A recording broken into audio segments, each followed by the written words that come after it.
प्यारे दोस्तों, ये कहानी एक रामेश्वरपुर नामक जंगल की है। जिस जंगल में एक मीनू चिड़िया एक लकड़ी के दरख्त के अंदर रहती थी। मीनू चिड़िया के दो छोटे छोटे बच्चे भी थे, जिसमें से एक का नाम मोनू चिड़ा और दूसरी का नाम सोनी चिड़िया था। मीनू चिड़िया बहुत ही ज्यादा गरीब थी। अक्सर उसके दोनों बच्चों को भूखा भी रहना पड़ता था, क्योंकि मीनू चिड़िया को कोई काम नहीं मिलता था। मीनू चिड़िया रोजाना जंगल में अलग अलग जगह काम मांगने के लिए जाती थी। जब उसे कोई काम मिल जाता था तो काम के बदले में वे अपने बच्चों के लिए खाना ले आती थी। फिर मीनू चिड़िया अपने दोनों बच्चों के साथ मिलकर वे खाना आराम से खाया करती थी। बस ऐसे ही मीनू चिड़िया बहुत ही ज्यादा परेशान रहती थी। अक्सर उसके पास खाने को कुछ भी नहीं रहता था।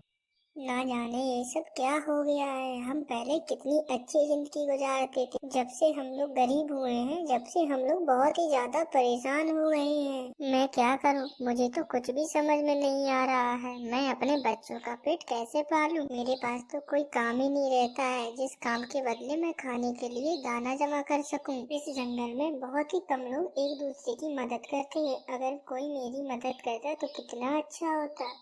इसी तरह मीनू चिड़िया अगले दिन काम की तलाश में जाती है, पर वो जब लौट कर शाम को आती है तो उसके पास खाने के लिए कुछ भी नहीं होता है। अरे माँ, ये क्या हुआ? तुम्हारे पास तो खाने के लिए कुछ भी नहीं है। मुझे तो बहुत भूख लग रही थी। हाँ बेटा, पर मैं क्या कर सकती हूँ? मुझे पूरे दिन घूमने के बाद भी कोई काम नहीं मिला, और काम नहीं मिला इसीलिए मेरे पास खाने के लिए कोई दाना भी नहीं है। तो इसका मतलब क्या माँ, आज रात मुझे भूखा ही सोना पड़ेगा? मुझे तो बहुत भूख लग रही है। अरे नहीं नहीं बेटा, ऐसा कुछ भी नहीं है। मैं अभी जाती हूँ और जंगल में किसी से खाने के लिए कुछ लेकर आती हूँ। जरूर कोई ना कोई तो मेरी मदद कर ही देगा।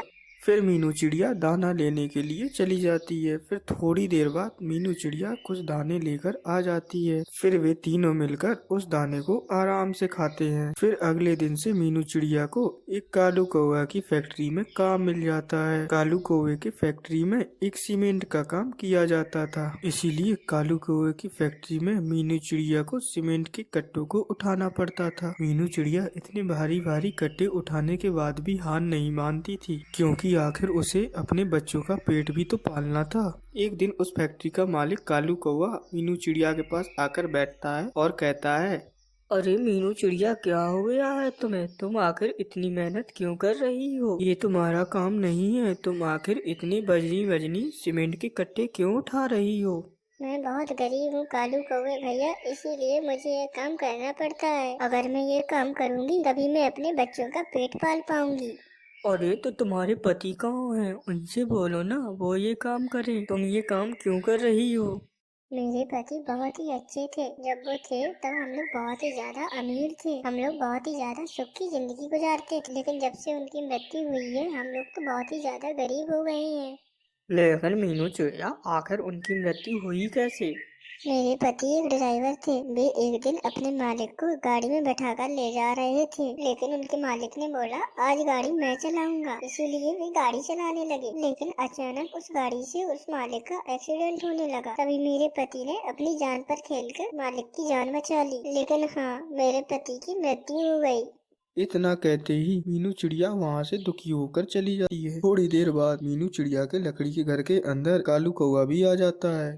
अरे मीनू चिड़िया, मुझे सब पता है कि तुम्हारे पति का मालिक कौन था। वो मैं ही हूँ। मैं ही तुम्हारे पति का मालिक था। तुम्हारे पति ने मेरी जान बचाई थी, इसीलिए मैं तभी से तुम्हें और तुम्हारे बच्चों का ख्याल रखना चाहता था। मुझे पता था कि तुम्हारा पति मर चुका है, इसीलिए मैंने तुम्हें कितने सालों तक ढूंढा, लेकिन अब जाकर मुझे तुम आखिर मिल ही गई। अब तुम्हें काम करने की कोई भी जरूरत नहीं है। अब तुम मेरे आलीशान से बड़े घर में रहना। फिर वे कालू कौवा उस मीनू चिड़िया को उसके दोनों बच्चों को अपने बड़े से आलीशान घर में ले जाता है। अब सब कुछ ठीक हो जाता है। अब मीनू चिड़िया को कोई काम भी नहीं करना पड़ता है और उन्हें दाना भी वक्त पर मिल जाता था। इस कहानी से हमें सीख मिलती है कि चाहे कितना भी कुछ हो जाए, पर हमें हार नहीं माननी चाहिए।